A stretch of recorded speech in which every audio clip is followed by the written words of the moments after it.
Good morning friend, welcome to you all in my channel doctor Anshuman Suman. आशा करते हैं आप लोग सभी स्वस्थ और अच्छे होंगे और अपने लक्ष्य के प्रति एकाग्र होंगे। आज का जो ये टॉपिक्स है इसमें हम पढ़ेंगे शेरशाह की प्रशासनिक एवं न्यायिक व्यवस्था। जैसा कि आप लोग जानते हैं कि शेरशाह प्रशासनिक दृष्टिकोण से अकबर का पूर्वगामी था और यदि यह कहें कि अकबर से ये प्रशासनिक दृष्टिकोण से श्रेष्ठ था तो इसमें अतिशयोक्ति नहीं होगा। आप समझ सकते हैं मात्र 5 साल के शासन के दौरान इतनी अच्छी शासन व्यवस्था को जन्म देना अपने आप में मध्यकालीन भारतीय इतिहास के लिए अद्वितीय था। तो चलिए आज हम लोग इसके बारे में जानेंगे। मैं यहाँ आपको बताना चाहूँगा कि यह जो टॉपिक्स है प्री के लिए तो स्वाभाविक रूप से महत्वपूर्ण है, लेकिन मेंस के लिए उससे भी ज़्यादा महत्वपूर्ण है। तो किसी भी प्रकार का अगर आपको मेंस लिखने का आगे इच्छा हो या ऐसी संभावना हो तो ये जो वीडियो होगा आपके लिए बहुत ही फलदायी हो सकता है। बहुत ही ध्यान से देखिए, बहुत ही क्रिस्टल मैनर में आपको शेरशाह की प्रशासनिक व्यवस्था को समझा दिया जाएगा और मुझे पूरा विश्वास है कि इसको आप एंजॉय करेंगे। तो चलिए देखते हैं शेरशाह की प्रशासनिक व्यवस्था। निश्चित रूप से मित्रों, शेरशाह या किसी एक की प्रशासनिक व्यवस्था जो होता है ऊपर से नीचे तक एक लेयर हो जाना चाहिए, उसमें जुड़ाव होना चाहिए।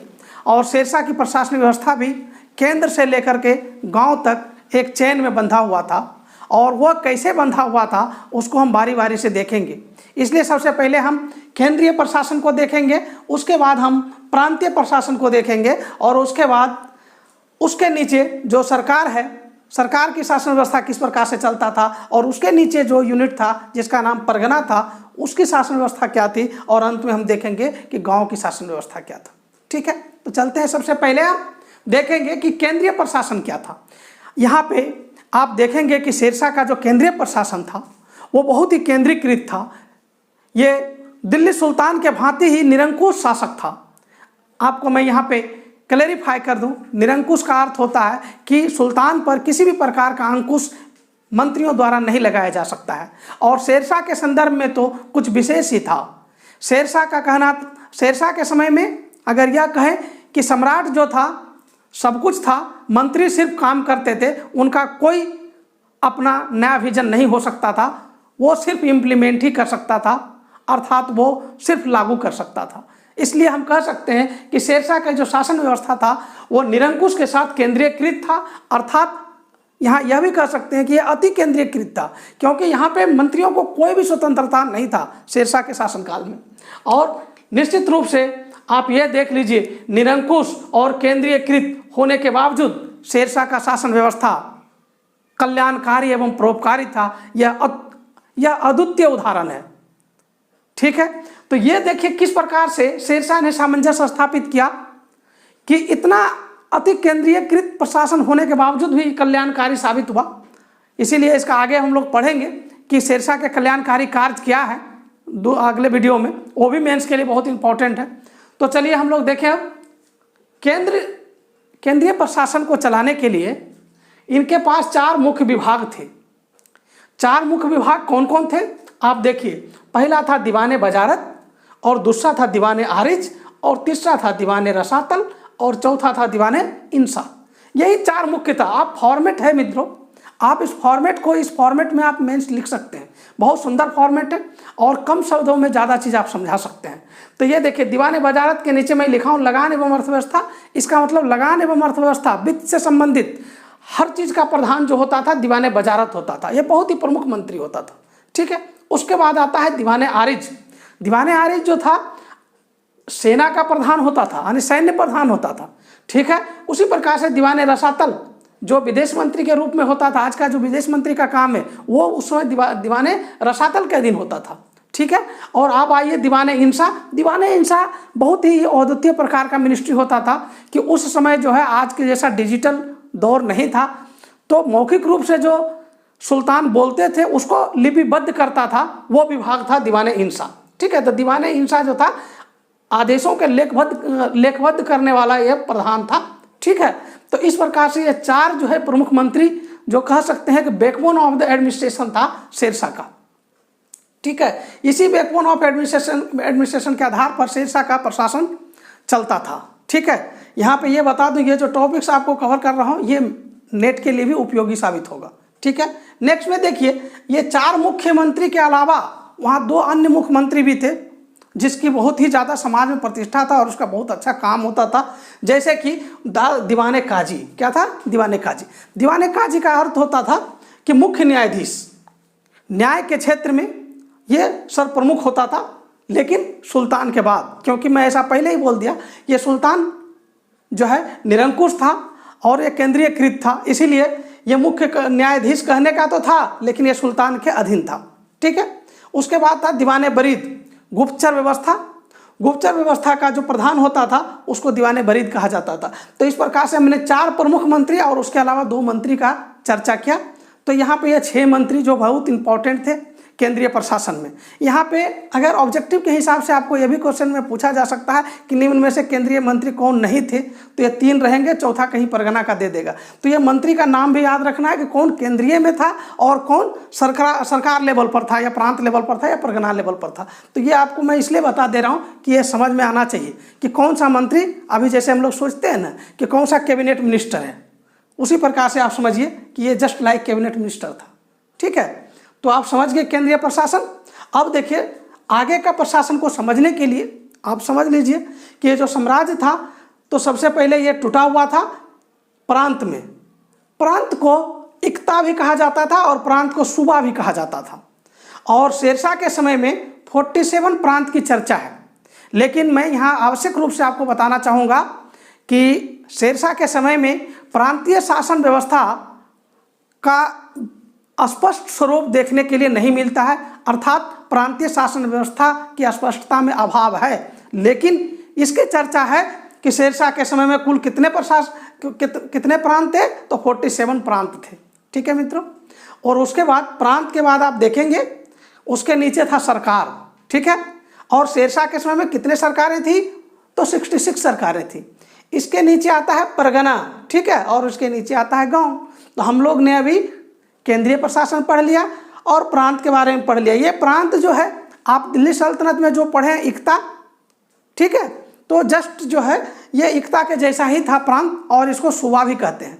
और यदि इक्ता का बात आया तो आप कमेंट बॉक्स में हमको लिखकर बताइएगा कि मध्यकालीन भारतीय इतिहास में इक्ता प्रणाली किसने चलाई थी। ठीक है, अब नेक्स्ट हम लोग पढ़ेंगे सरकार के बारे में। जिस प्रकार से हम केंद्रीय प्रशासन को पढ़े, उसी प्रकार से सरकार में 2 प्रमुख अधिकारी हुआ करता था। कितने? 2। बहुत आसानी से समझेंगे। पहला जो अधिकारी का नाम था सिकदार-ए-सिकदरान, सिकदार-ए-सिकदरान, और दूसरा जो अधिकारी था मुंसिफान। हाँ ठीक है, पहली बार आप लोग को याद करने में या सुनने में अच्छा नहीं लगता होगा, लेकिन बहुत आसान है।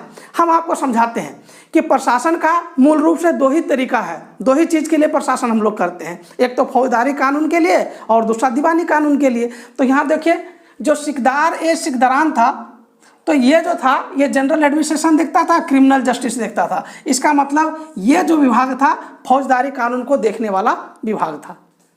सिकदार-ए-सिकदरान किसको देखता था? फौजदारी कानून को देखता था। फौजदारी कानून का मतलब किसी भी प्रकार से लड़ाई हो, झगड़ा हो, किसी प्रकार का प्रशासनिक असुविधा हो, ये सारे जो केसेस हैं कहाँ जाता था? सिकदार-ए-सिकदरान में। और लेकिन अगर खेती से संबंधित समस्या हो, रेवेन्यू से संबंधित समस्या हो, है टैक्स से संबंधित समस्या हो, चाहे वो लोकल लेवल का हो, तो भी ये जाता था इस क्षेत्र में। मुंसिफ है मुंसिफान। इसको कैसे याद रखेंगे? देखिए मुंशी का काम क्या होता है? रेवेन्यू टैक्स इत्यादि कलेक्ट करना, उसी से बना हुआ है। मुंसिफ है मुंसिफान। तो ये रेवेन्यू एडमिनिस्ट्रेशन देखता था और सिविल जस्टिस अर्थात दीवानी कानून को देखता था। तो मित्रों यहाँ पे एकदम बिल्कुल स्पष्ट समझ में आया कि सरकार में जो है 2 प्रकार की काम को जो है एग्जीक्यूट किया जाता था। एक तो फौजदारी कानून को इम्प्लीमेंट किया जाता था और दूसरा दीवानी कानून को। तो फौजदारी कानून के लिए कौन था? सिकदार-ए-सिकदरान था, और दीवानी कानून के लिए कौन था? मुंसिफान था। ये सरकार का काम हो गया। अब उसके नीचे आइए परगना। ठीक है, देखिए यही 2 काम होता है, फौजदारी और दीवानी कानून ही लागू होता है। कहाँ से? सेंटर से लेकर के नीचे तक। तो ये सिर्फ याद रखना है कि ये तो सरकार लेवल का था। परगना लेवल पर कैसे काम होता था उसको देखेंगे। और हम पुनः यही बात कहते हैं, जैसे कि हम लोग देखें कि केंद्रीय लेवल का मंत्री कौन था, अब देखिए परगना लेवल का मंत्री कौन हुआ, सिकदार है सिकदरान, मुंसिफ है मुंसिफान। मैं इतना फोकस क्यों कर रहा हूँ, क्योंकि इस प्रकार के क्वेश्चन प्री में पूछे जा रहे हैं कि इस लेवल का, नेट में खास करके इस प्रकार के प्रश्न पूछे जाते हैं। जैसे देंगे मुंसिफ है मुंसिफान किस प्रकार के मंत्री थे, देंगे केंद्रीय मंत्री, प्रांतीय मंत्री, परगना मंत्री, सरकार मंत्री। तो अब समझिएगा इसको, ठीक है। अब परगना में देखिए, परगना में मूल रूप से 4 अधिकारी कार्य करते थे, इसके अलावा भी कार्य करते थे, लेकिन ये मुख्य 4 थे, जिसमें क्या था, सिकदार, उसके बाद अमीन, उसके बाद पोतदार और कारकुन। देखिए अमीन को मुंसिफ भी कहा जाता था, ये इसको अब रटने की जरूरी नहीं है, ऑलरेडी में आप सीख गए। सरकार में, सरकार जो इसकी बड़ी यूनिट थी वहीं पे आपने सीखा था सिकदार या सिकदरान, उसी से बना सिकदार, उससे ये छोटा था। ये क्या काम करता था, फौजदारी का काम करता, ये भी फौजदारी का काम करे, कितना आसान है। अब देखिए ये मुंसिफ जो थे यहाँ सीखे थे वही मुंसिफ है, मुंसिफ या अमीन। यह किस प्रकार का काम देखता था, दीवानी कानून देखता था, तो ये दीवानी देखने लगा। अच्छा ये छोटे छोटे 2 अधिकारी क्या थे, पोतदार जो होता था वो खजांची का काम करता था।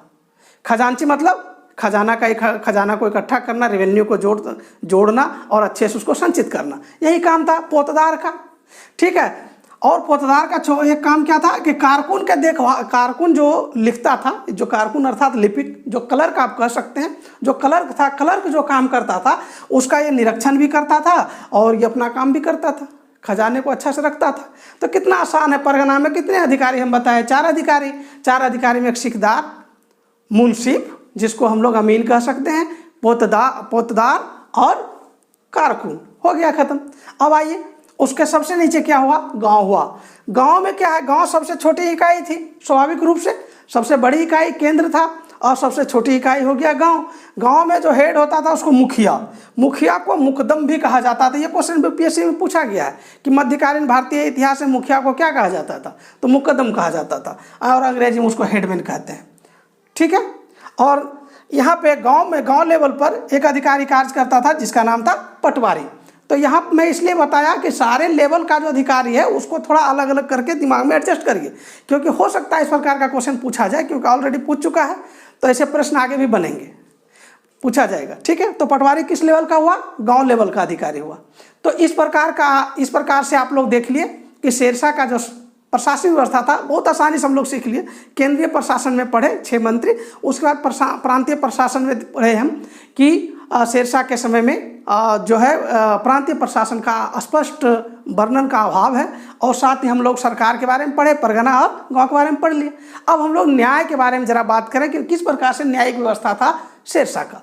शेरशाह की न्यायिक व्यवस्था का बात करें तो सुल्तान सबसे बड़ा न्यायाधीश था, जैसा कि मैंने आपको बताया कि यहाँ पे आप लोग देखे थे मुख्य न्यायाधीश के, जिसको हम लोग दीवाने काजी कहते हैं, न्याय का सबसे प्रधान अधिकारी मुख्य न्यायाधीश था। लेकिन चूंकि ये शासन निरंकुश था, सुल्तान सबसे ऊपर होता था, इसलिए हर किसी चीज का सबसे ऊपर में कौन होगा, सुल्तान होगा। तो सुल्तान सबसे बड़ा न्यायाधीश था, ठीक है। उसके बाद नंबर किसका आएगा, दीवाने काजी का आएगा, ठीक है। और कब ये न्याय करता था, प्रत्येक बुधवार को ये न्याय के लिए बैठता था शेरशाह। ये दिन याद रख सकते हैं आप, किस दिन, प्रत्येक बुधवार को न्याय के लिए बैठता था।